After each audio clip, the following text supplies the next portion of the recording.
bandiraɓe sehlaɓe musidɓe fulɓe renduɓe on calminama on jurama on jarama kadi on jettama no fewi on dowanama jaam Allah bajjo baɗowo ko weeli ɗum tawa hay goto firtata bisimilla moon e hayangoji men hande ko alarba balɗe 15 e lewru setto hitande ujunnaji 2020 kumpitoɗen ko jaydeji men gaddi e nder dinguiri men e ndeɗɗo ñalande e nder jayde le parlement de omo gaɗaɗa kam woni hoorejo jagorɓe lesdi Sénégal de yekkati konngol wiide hina wayno tigui tigui de hanti foti e kala dongre nonde ɓuuri yacuru nde waɗe e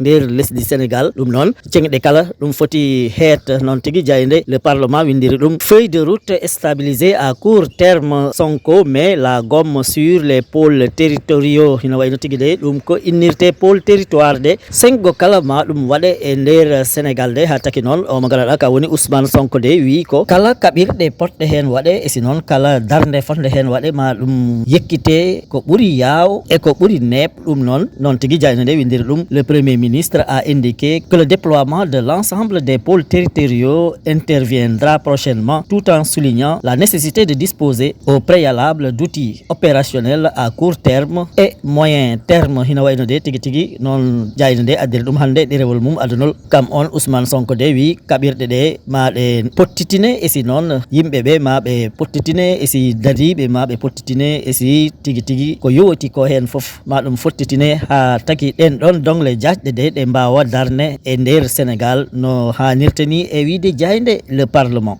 jayde rewmi quotidien de wi ko bolol ngol de ha joni hongol wara yimɓe e si noon werlaji ɗi de hiɗi mbara yimɓe noon de addiri ɗum saabu wi ko accident ji ɗi de ɗo ɗe ditol ni ha joni hiɗi ɓesda heew e nder Sénégal jayde rewmi quotidien tagui hen la série macabre continue un autre policier décède hina wayno tigui de e l'accident goto baɗɗo de e lawol biyetegol ila Touba hina wayno de dadiɗo goto woni policier de kam ne hawri hen e laƴal non tigui jayno nde windiri ɗum hina wayno on ɗon policier de e ngol ɗon lawol de woto mum dañi caɗele e accident ha hawri hen e laƴal goɗɗum ko ganduɗa de jayde rewmi quotidien addi ɗum de ko o mo ganduɗa kam hombo tawa toon to Thiès de hombo hari saabu noon humi ɓoggol e dande mum wekki e lekki ha welti ɗon tigui hawre e laƴal jande ɓisdi hen ko goɗɗo kawruɗo e laƴal ɓiɗɗo Sénégal de toon to Angleterre hina wayno yuwama toon laaɓi ha kamne hawre e laƴal e wiide jayde rewmi quotidien si woodi yettuɓe Allah e nder Sénégal de hina hen jillaɓe ɓe ganduɗa kamen goni rematɓe soble e nder Sénégal de saabu jayde l'éveil wi ko commercialisation de l'oignon local les ventes des agro-business suspendues hina wayno de tigui laamu ngu de wi ɓe ganduɗa kamen kewi doole kamen jogui matériel aji e kaɓirɗe mawɗe kam remde soble e nder Sénégal de kamen ɓe gonta yeey soble mumen saabu noon koko yowa ha jamanuji garoji hanti noon ko ɓe ganduɗa kamen goni remoɓe soble nder Sénégal tan kamen gokka yoɓe jeey on ɗon soble ha dembo yakkoto e wiide jayde l'éveil e ɗerewol mum adunol noon tigui jayde l'informé gonɗiniri ɗum saabu kam wirri happu o mo ganduɗa ɓe ganduɗa kamen goni agro business woni ɓen hewɓe doole joguiɓe kaɓirɗe remoɓe soble e nder Sénégal de hanti ɓe mbiyama yoto ɓe jeey soble mumen e nder Sénégal de ko fuɗɗi ko balɗe 15 e lewru avril ndu gonɗen ha goho lewru juin ndu paɗen ɗum noon hina wayno tigui jayde nde windi ko régulation du marché l'état freine les oignons des agro-business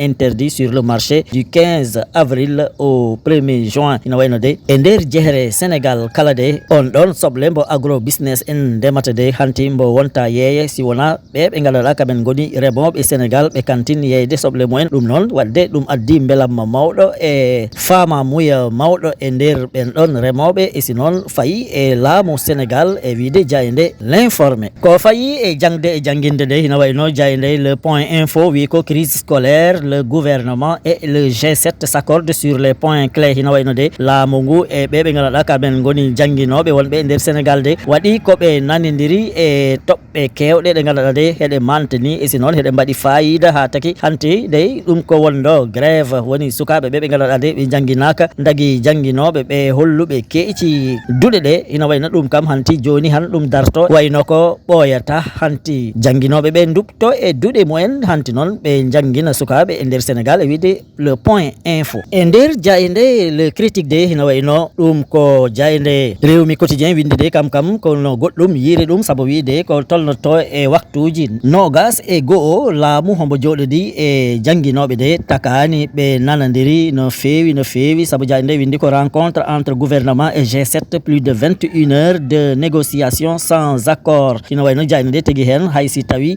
laamu ngu yaltini ɗerewol holliri tigui tigui gam ɓe nanadiri e toɓɓe kewɗe G7 de woni on ɗon goomu dentinɗo jangguinoɓe ɓe de kam yirani ɗum noon saabu wi ko ɓe nanadirani e ko heewi le critique wi ko haysi tawi ɓen ɗon ɓe mbaɗi gooɓe jiile batu mumen jaajɗo hina waɗi ko heewi ko heddi ko gandanɗa de ɓe nanadirani hen ha taki ɓe noddi batu goɗɗo mo gandanɗa de ko alkhames balɗe 16 e lewru avril on ɗon batu waɗata hakkude jangguinoɓe e laamu ngu e wiide jayde le critique jayde vox populi kam wi ko sa renaki de gaz de ma ɗum manque e nder Sénégal de sina wayno ɓe gandanɗa kamen tigui kutorto gaz gam defrude e sinon liggorde gaz de hena wawi maɓe dañ caɗele ɓoyata saabu addi ɗum ɗon de ko wotoji ɗi ɗi ganduɗa de hiɗi ndimda on ɗon gaz gam nabde e bitikaji heɓe jeeyoyde ñande goo ɓe dañat caɗele kewɗe hakkude mumen e dadiɓe noon tigui jayne nde windir ɗum difficulté de circulation des véhicules de transport de bonbonnes de butane ça sent le gaz entre grossistes du gaz et force de l'ordre ɓen ɗon dadiɓe de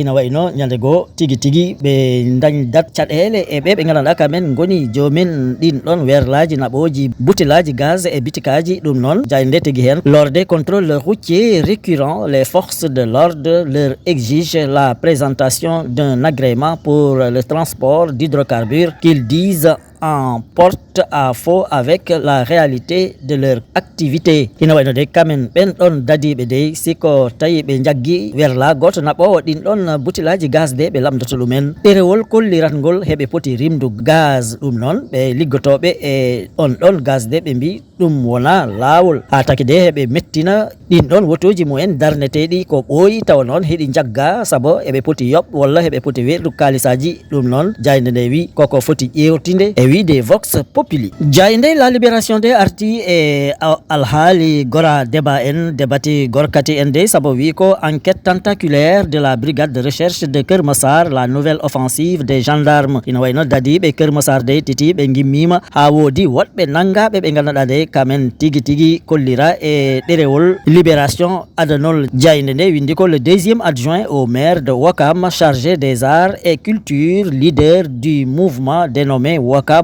Arc-en-Ciel et d'autres suspects interceptés ina wayno de cukko ɗimmo mbo maire mbo Ouakam de e woɗɓe ɓe wonduno kam de tigui nangama e on ɗon alhaali on ɗon mo ganduɗa kam woni ɗimmo maire mbo Ouakam inde mum ko Chérif Ali Diatta de moggodiratno e ɓe ganduɗa kamen goni tigui waɗatɓe ɓe enquête kam Chérif Ali Diatta on noon hina wayno kam ne ko sagata o mo ganduɗa kam woni Djiby Dramé e Majib Seck e wiide jayde libération gasnirten ko coftal ɓalli saabu jayde tribune sport windi ko quart de finale retour de la Ligue des champions le Barça était proche des demi hina wayno tigui de e nayɓere timmode Ligue champion o kippu biyeteɗo Barça de seeɗo mbo yaaha e ɗimmere timmode isi noon hina wayno kippu o biyeteɗo Paris Saint-Germain de kambo tigui yaahi e ɗimmere timmode noon tigui jayde tribune sport windiri ɗum le PSG s'envole vers les demi e wiide tribune sport bandiraɓe sehilaɓe ɗum wonɗo seeɗa e komin gaddanno on e ko jaydeji ɗi dawi ɗi bindi hande tottodiren aadi ha sanga goɗɗo so weeli Allah joom baɗe e bawɗe o